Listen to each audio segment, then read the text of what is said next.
everyone. It's a pleasure to be here with you, and it's wonderful to have an opportunity to share more about our work at Perth.org with you. Our work is focused on addressing online violence, and we see this as a new front line of democracy. The way that we are safeguarding democracy is safeguarding our ability to speak, to participate, and to engage. Online violence is something that encompasses many different forms of threats and harm, including cyberbullying, image-based abuse, impersonation, hacking, violent threats, exploitation, and hate speech. Out of curiosity, how many of you have either personally experienced online violence or witnessed someone else or know someone else who's experienced it? Unfortunately, that is our reality today. And it's not just you. Research shows that this is a growing issue. This is something that is global, and it disproportionately affects a number of populations, including 50% of children across Europe who have experienced cyberbullying at least once, 60% of young activists globally who have experienced online harassment, 73% of women who are journalists who have experienced hate and harassment because of their work, 20% of whom report that that's actually led to real-life threats and harm, and then 85% of women who report that they have personally experienced online violence or they have witnessed somebody experiencing it. I was cerebrally aware. I knew that disproportionately women are targeted online and people in politics are targeted online, but going through it really galvanized me to take on the issue in a whole new way.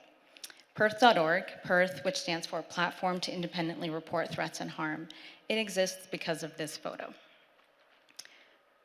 My background is in gender policy and foreign policy with a focus on Iran, and I did this work, the Iran-related work was primarily at the UN and with some DC-based think tanks, and then my gender policy work, I served as commissioner for the New York City Commission on Gender Equity under Mayor de Blasio, and I ran a social enterprise called Gen Equality. So when these two these two aspects of my personal and professional life the Venn diagram became a perfect circle when the Women Life Freedom movement started in the fall of 2022 in Iran. Secretary Blinken's office asked me to participate in a briefing for him and senior state leadership, which of course I said yes to. And the secretary wanted to have press there for the first 5 minutes and to have a press moment. And I had never had an issue before, so when they asked if that would be okay, I said, sure, that's fine. Long story short, turned out to not be fine. Because this photo got tweeted out and some news outlets published it, I became the target of violent threats and vicious online harassment. So in addition to the thousands of harassing messages that I got across TikTok, Telegram, X, Meta's various platforms, I also started getting credible violent threats. And it got completely out of hand. The FBI had to get involved, and I had to leave my house for a week. It's not funny, but that's what I can do at this point, just laugh. And through that experience, I learned a lot. I learned a lot about how the platforms are addressing or not addressing online threats and harm.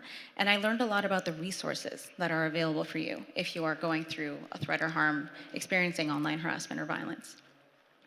I know that I am extremely lucky that I live in Washington, D.C., and I work in policy, and I'm at the intersection of gender equality, tech policy, foreign policy, and I am connected to networks that were able to help me, to provide me with support, to point me in the right direction, and to get me escalation support with the social media platforms. But I also know that people around the world are not in that same situation, and those support resources should be democratized. Everybody should have that. And so we are at Perth.org now trying to democratize safety at scale. Online abuse is a global problem, so we need to have a global solution. So that is where Perth.org comes in. We're a civil society organization and tech platform that's dedicated to tackling online abuse and advancing online safety. And our mission is to provide people with the support and resources that they need to stay safe while advancing evidence-based online safety solutions. The way that it works, let's say you are an activist in Kenya and you've started receiving death threats. You go to perth.org, you have an account, you log in, you report what you're experiencing through our reporting form. When you hit submit on that report, the perth.org platform immediately creates a personal action plan for you that is based not only on your profile as an activist and someone who's based in Kenya, but also based on the nature of the threat that you're facing and the motivation behind it, whether it's politics or human rights or LGBTQI phobias or personal relationships. We want to make sure that you're not overloaded with information and you're pointed in the right direction and you're able to stay safe. On the back end, perth.org reviews and escalates your report to the social media companies and keeps you posted on where that stands. And then because we see online violence as a global epidemic, we don't want to just treat the symptoms. We want to actually be able to cure the disease.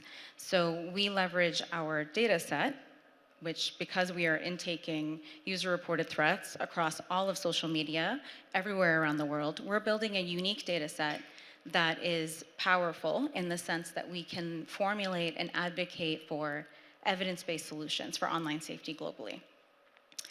I would love to do a live demo for you, but in lieu of that, I have a 30-second quick run-through that we can play right now. Hi there, welcome to perth.org. The first thing you see when you log into your account is your dashboard, where you can click on Add a New Report and tell us about the threat or harm that you're facing, including screenshots and links. With your consent, we can advocate for you regarding your reported threat or harm to the appropriate social media platforms in order to get it addressed. You can also tell us what resources would be most helpful for you, and perth.org will build you a personalized action and resource list, which you can always access in your perth.org dashboard, and we keep you updated on where your report stands with us. Join us to learn more.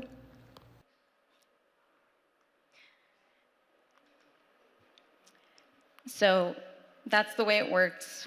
Hopefully at some point you'll get to see it for yourself. We have both protective and preventative steps and resources available for you, and reactive.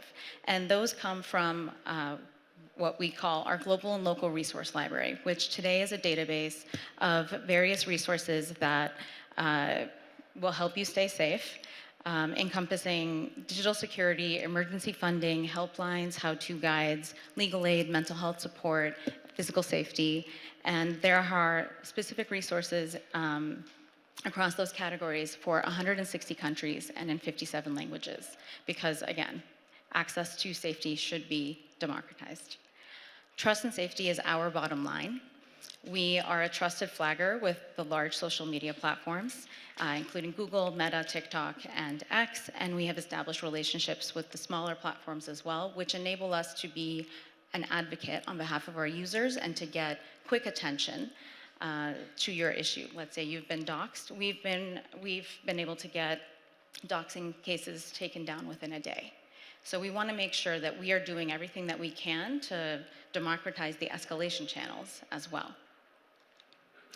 We're in this together. There's something that every one of us can do in service of online safety, and we can't defend democracy offline and ignore what's happening online, unfortunately. So as individuals, sign up for a free perth.org account. If you work at a platform, push to have more user-centric reporting processes. Policymakers can develop and enforce digital safety policies. NGOs can join us in sharing resources and partner in advocacy efforts. And then donors can support and invest in digital democracy infrastructure. At Perth, our vision is a world in which being online, especially in social media, is safer for everyone, everywhere. When people feel safe to speak, online and offline, democracy is stronger everywhere, and we appreciate your time and your partnership in making that happen. Thank you.